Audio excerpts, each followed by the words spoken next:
नमस्कार दोस्तों, आरकेएन एकेडमी पर आपका हार्दिक स्वागत एवं अभिनंदन। दोस्तों, आज हम राजस्थान के लोक देवताओं के बारे में जानकारी प्राप्त करेंगे। दोस्तों, आज हम राजस्थान के लोक देवताओं के बारे में जानकारी प्राप्त करेंगे और आज हम गोगा जी के बारे में जानकारी प्राप्त करेंगे। दोस्तों, सबसे पहले हम यह जान लेते हैं कि ये लोक देवता कौन होते हैं। लोक देवता से तात्पर्य ऐसे महापुरुषों से है जो मानव रूप में जन्म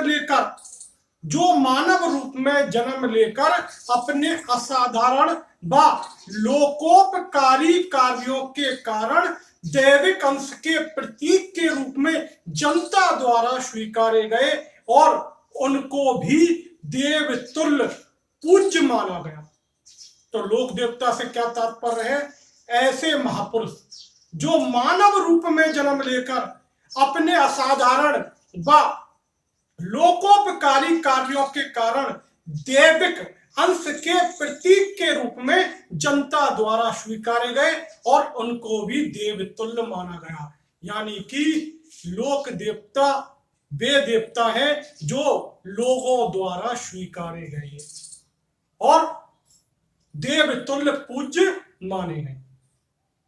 लोक देवता उन महापुरुषों को कहा जाता है जिन्होंने अपने वीरोचित कार्यों तथा दृढ़ आत्मबल द्वारा समाज में सांस्कृतिक मूल्यों की स्थापना, धर्म रक्षा एवं जनहितार्थ हेतु अपना सर्वस्व न्यौछावर कर दिया तथा ये अपने अलौकिक शक्तियों एवं लोक मंगल कार्य हेतु लोक आस्था के प्रतीक बन गए। उन्हें क्या कहा गया? लोक देवता कहा गया। अब लोक देवताओं में 5 पीर प्रमुख हैं। लोक देवताओं में 5 पीर प्रमुख हैं। अब वो कौन कौन से हैं? वो है गोगा जी, पाबू जी, रामदेव जी, मेहाजी मांगलिया व हड़बू जी। इसके अलावा अन्य लोक देवता भी हैं। तो ये 5 पीर में कौन कौन से लोक देवताओं को शामिल किया गया है? पंच पीरों में कौन कौन से लोक देवताओं को शामिल किया गया है? उनमें है गोगा जी,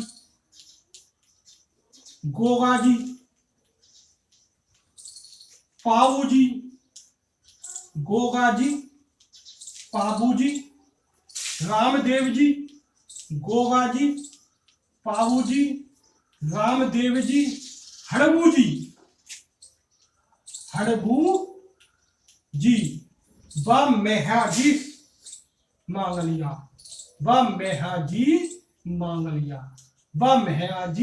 मांगलिया। तो सबसे पहले हम जो पंचपीर लोक देवता हैं उनके बारे में अध्ययन करेंगे और उनमें भी सबसे पहले हम गोगा जी के बारे में जानकारी प्राप्त करेंगे। उसके बाद हम अन्य लोक देवताओं के बारे में जानकारी प्राप्त करेंगे।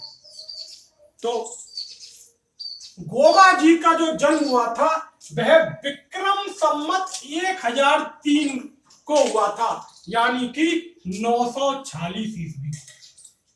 गोगा जी का जो जन्म हुआ था वह विक्रम संवत 1003 में हुआ था, यानी कि 946 ईस्वी को हुआ था। और तिथि क्या थी उस दिन? यह थी भाद्र कृष्ण नवमी। जो तिथि थी वह कौन सी थी? भाद्र कृष्ण नवमी। और कहां पर हुआ था? यह जिला चूरू में ददरेवा गांव में हुआ था। कहां हुआ था? ददरेवा गांव में हुआ था। जिला चूरू के ददरेवा गांव में हुआ था। इनका वंश कौन सा था? नागर वंशीय चौहान से संबंधित थी। इनका वंश जो था वह नागर वंशीय चौहान था और पिता का नाम जेवर सिंह था। पिता का नाम जेवर सिंह या जीवराज जी चौहान था। इनकी माता का नाम क्या था?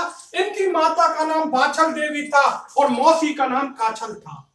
इनकी माता का नाम बाछल देवी था तथा मौसी का नाम काचल था, और इनके पुत्र का नाम केसरिया कुंवर जी था, और इनके पुत्र का नाम केसरिया कुंवर जी था। और इनका विवाह केलम दे के साथ हुआ था, जो कोलू मंड की राजकुमारी थी, जो कोलू मंड की राजकुमारी थी। इनके गुरु का नाम गोरखनाथ था। इनके गुरु का नाम क्या था? गोरखनाथ था। और मान्यता के अनुसार इन्हीं के आशीर्वाद से, गुरु गोरखनाथ के आशीर्वाद से गोगा जी का जन्म हुआ था। मान्यता के अनुसार गोरखनाथ जी के आशीर्वाद से किसका जन्म हुआ था?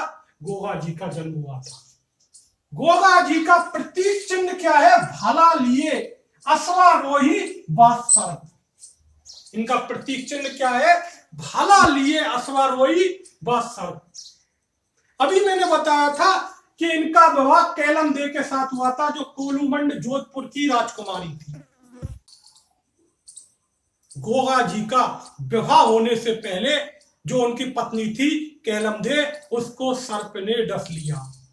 इससे गोगा जी कुपित हो गए, नाराज हो गए, और उन्होंने मंत्र पढ़ना शुरू कर दिया। और मंत्र शक्ति के कारण नाग गरम तेल की कड़ाई में आकर गिरने लगे और मरने लगे। तब स्वयं नाग देवता प्रकट हुए और केलम दे का जहर निकाला तथा गोगा जी को नागों का देवता होने का वरदान दे गए। तथा गोगा जी को किसका वरदान दे गए? नागों का देवता होने का वरदान दे गए। आज भी सर्प दंश से मुक्ति के लिए गोगा जी की पूजा की जाती है। सर्प दंश से मुक्ति के लिए गोगा जी की पूजा की जाती है। लोक धारणा है कि सर्प दंशित व्यक्ति, यानी कि जिसे सर्प ने काट लिया है, यदि गोगा मेड़ी यानी गोगा जी के चबूतरे तक उस व्यक्ति को लाया जाए तो वह व्यक्ति सर्प विष से मुक्त हो जाएगा। वह व्यक्ति सर्प विष से मुक्त हो जाएगा।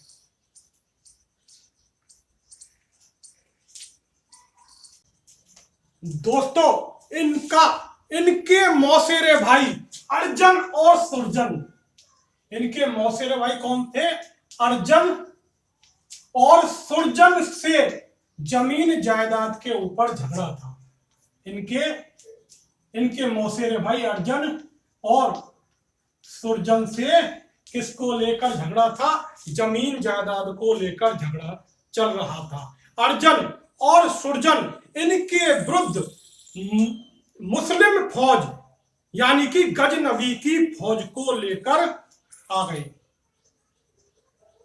इनके मौसेरे भाई अर्जन और सुरजन से जमीन जायदाद को लेकर झगड़ा चल रहा था, तो एक मोहम्मद गजनवी की फौज को लेकर आ गए।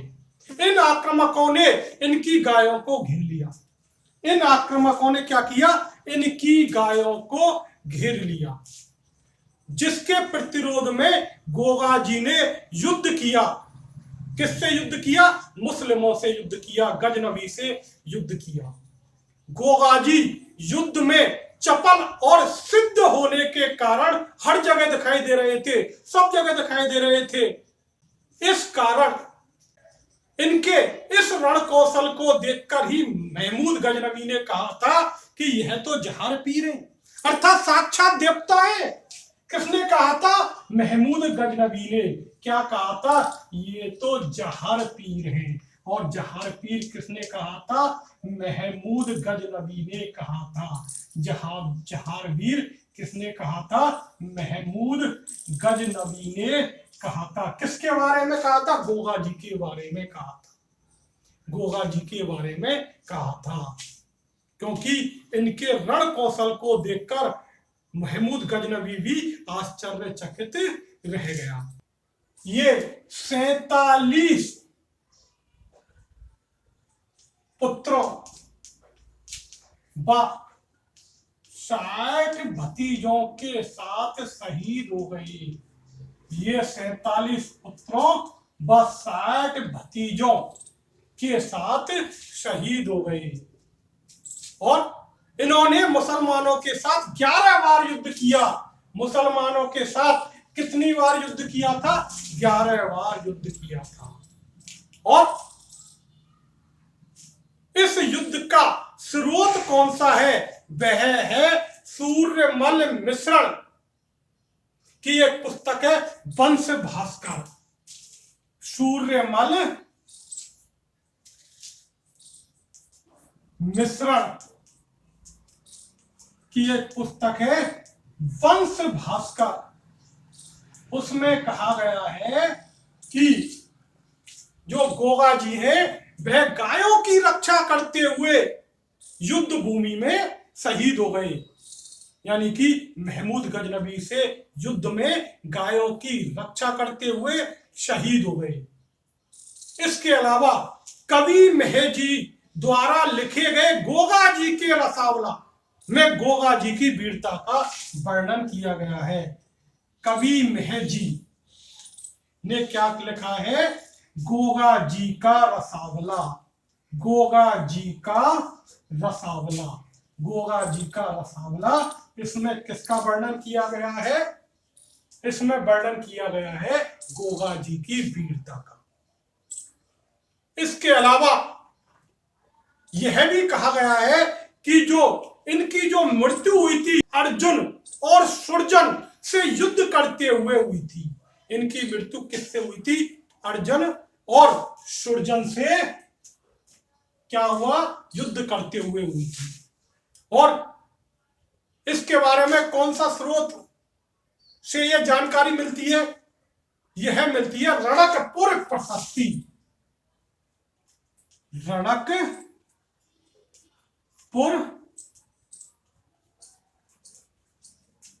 रणकपुर प्रशस्ति।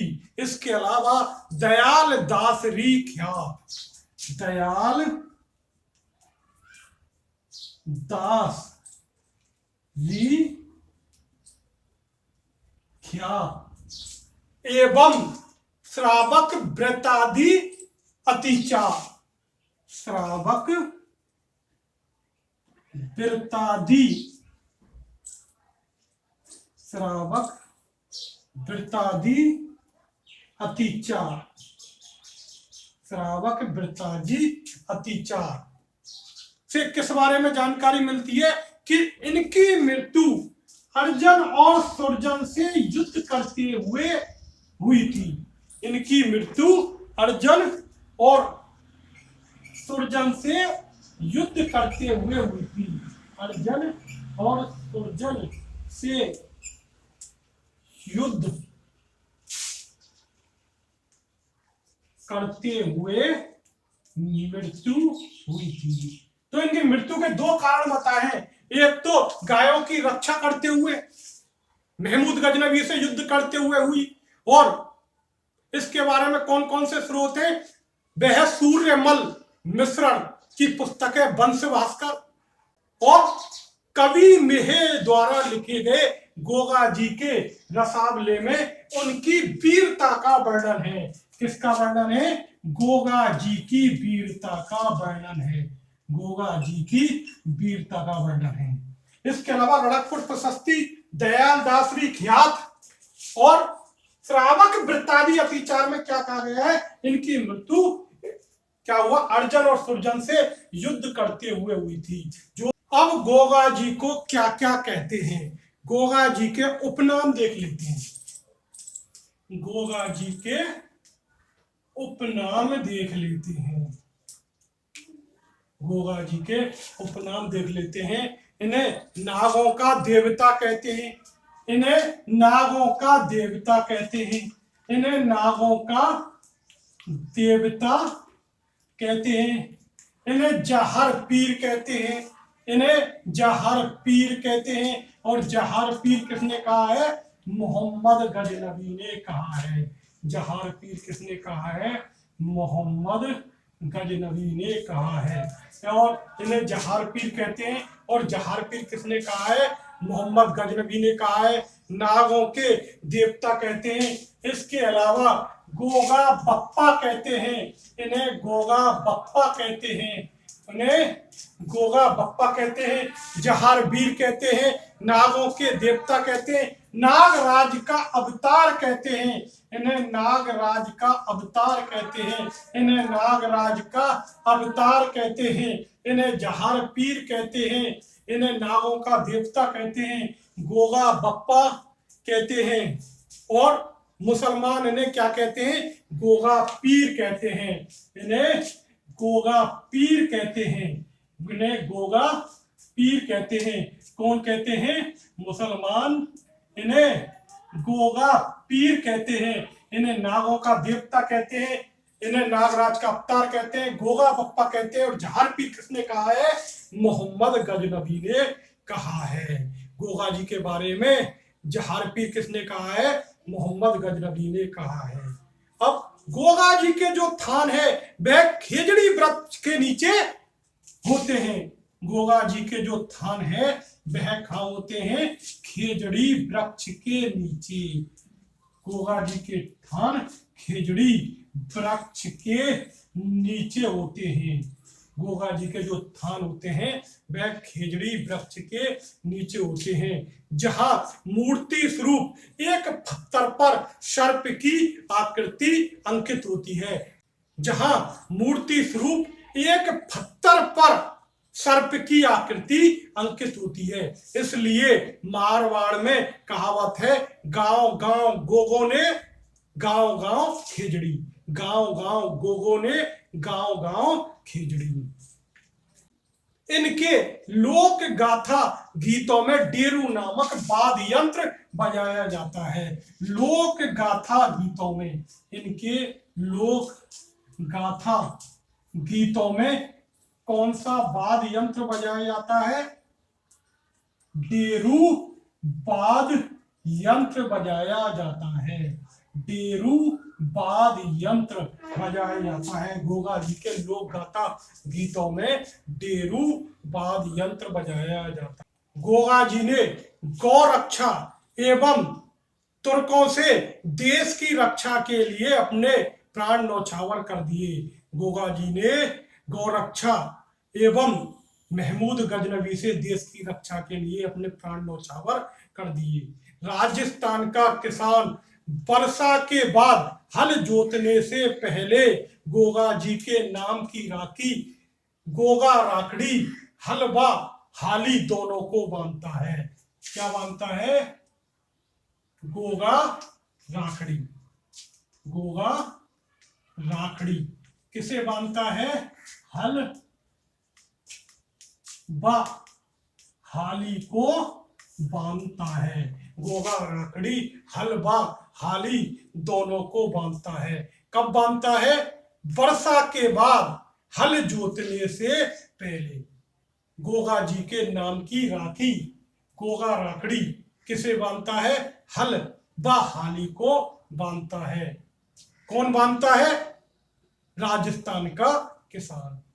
रक्षाबंधन पर बांधी गई राखियां गोगा जी के घोड़े के पैरों में अर्पण की जाती है। रक्षाबंधन पर बांधी गई राखियां गोगा जी के घोड़े के पैरों में अर्पण की जाती है। अब गोगा जी के पूजा स्थल देख लेते हैं। गोगा जी के पूजा स्थल। गोगा जी के पूजा स्थल।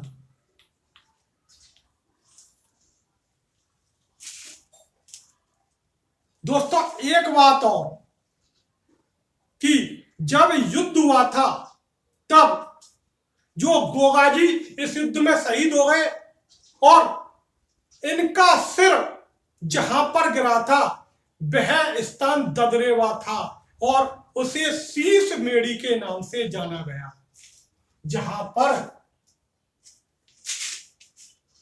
गोगा जी का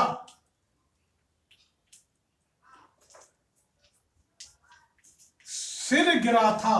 गोगा जी का सिर गिरा था वह स्थान कौन सा था? ददरेवा था। वह स्थान कौन सा था? ददरेवा था, जिसे शीश मेढ़ी के नाम से जाना जाता है, जिसे शीश मेढ़ी के नाम से जाना जाता है। और जिस स्थान पर शरीर गिरा वह स्थान कौन सा था? वह था गोगा मेढ़ी। जिस स्थान पर शरीर गिरा वह था गोगा मेढ़ी, जिसे धूर मेढ़ी भी कहा जाता है, जिसे धुर मेढ़ी भी कहा जाता है। और गोगा मेढ़ी कहां पर है? नौहर हनुमानगढ़ में। कहां पर है? नौहर हनुमानगढ़ में। तो युद्ध में गोगा जी का सिर जहां पर गिरा था वह ददरेवा था स्थान, और ददरेवा कहां पर है? चूरू में। यह चूरू में है। और इस स्थान को क्या कहा गया? शीश मेढ़ी। तथा जहां पर शरीर गिरा उस स्थान को धुर मेढ़ी कहा गया। और शरीर कहां पर गिरा? गोगा मेढ़ी में गिरा था। यह स्थान नौहर हनुमानगढ़ में है। अब हम देख रहे थे गोगा जी के पूजा स्थल कौन कौन से हैं। तो दोस्तों एक पूजा स्थल तो इनका ददरेवा में है। एक पूजा स्थल तो ददरेवा में है, यानी कि जहां पर इनका शीश गिरा था, यानी कि शीश मेढ़ी में, यानी कि शीश मेढ़ी में। एक पूजा स्थल तो इनका कहां पर है? शीश मेढ़ी में है। एक गोगा मेढ़ी में, एक गोगा मेढ़ी में, एक गोगा मेढ़ी में। और यहां पर इनका शरीर गिरा था। गोगा मेढ़ी में इनका क्या गिरा था? शरीर गिरा था। और यह मुख्य पूजा स्थल है गोगा मेढ़ी, जो गोगा जी का यहाँ पर प्रमुख मंदिर है। यहाँ पर गोगा जी का जो प्रमुख मंदिर कहां पर है? गोगा मेढ़ी में। प्रमुख मंदिर कहां पर है? गोगा मेढ़ी में। गोगा मेढ़ी में गोगा जी का प्रमुख मंदिर है। इसके अलावा गोगा जी की ओल्डी, गोगा जी की ओल्डी, यह भी एक मंदिर है। गोगा जी की ओल्डी। और यह कहां पर है? सांचौर जालौर में। यह कहां पर है? सांचौर जालौर में। तो गोगा जी के मंदिर कहां पर है? ददरेवा, चूरू, गोगा मेढ़ी और गोगा जी की ओल्डी सांचौर जालौर। दोस्तों गोगा जी का जो मुख्य मंदिर है वह कहां पर है? गोगा मेढ़ी में है। गोगा जी का मुख्य मंदिर कहां पर है? गोगा मेढ़ी में है, जो कहां पर है? नौहर में, यानी कि हनुमानगढ़ में, हनुमानगढ़ जिले में स्थित है। इस मंदिर का निर्माण किसने करवाया था? इस मंदिर का निर्माण फिरोज शाह तुगलक ने करवाया था। इस मंदिर का निर्माण फिरोज शाह तुगलक ने करवाया था। इस मंदिर का जो निर्माण करवाया था वह फिरोज शाह तुगलक ने करवाया था। और फिरोज शाह तुगलक ने क्यों करवाया था? क्योंकि इनकी सेना में कायम खानी सैनिक थे। इनकी सेना में कायम खानी मुस्लिम सैनिक थे। उनके कहने पर फिरोज शाह तुगलक ने गोगा जी के मंदिर का निर्माण करवाया। गोगा जी के वंशज कायम खानी मुसलमान थे। गोगा जी के जो वंशज थे वह कौन थे? कायम खानी मुसलमान। गोगा जी के जो वंशज थे वह कौन थे? कायम खानी मुसलमान थे। गोगा जी के जो वंशज थे वह कौन थे? कायम खानी मुसलमान थे। कायम सिंह नामक एक व्यक्ति था जो गोगा जी के वंश के 17वीं पीढ़ी का शासक था। कायम सिंह एक व्यक्ति था जो गोगा जी के वंश के 17वीं पीढ़ी का शासक था। उसे बलपूर्वक मुसलमान बना लिया और वर्तमान में जो कायम सिंह है, वर्तमान में जो कायम सिंह है, उसके वंशज क्या कहलाते हैं?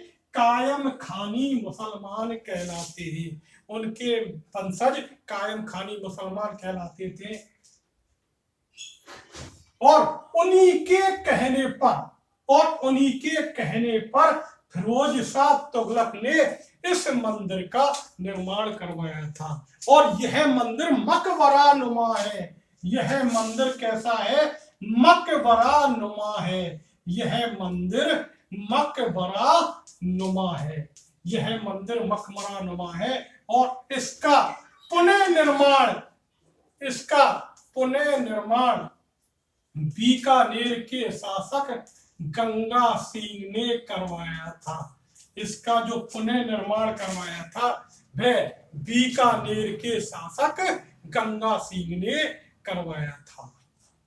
तो यह मंदिर कैसा है? मकबरा नुमा है। यह मंदिर कैसा है? मकबरा नुमा है। मकबरा नुमा है। और इस मंदिर के जो मुख्य दरवाजा है, इस पर क्या लिखा गया है? बिस्मिल्लाह की आकृति अंकित है। इस पर बिस्मिल्लाह की आकृति अंकित है। यानी कि मुख्य द्वार पर बिस्मिल्लाह की आकृति अंकित है। और यहां पर गोगा जी की समाधि है। गोगा जी की समाधि है। यहां पर गोगा जी की समाधि है। गोगा जी की समाधि कहां पर है? गोगा मेड़ी में है। गोगा जी की समाधि गोगा मेड़ी में है, जहां पर क्या था? गोगा जी का शरीर गिरा था। यह हिंदू और मुस्लिम शैली पर आधारित है।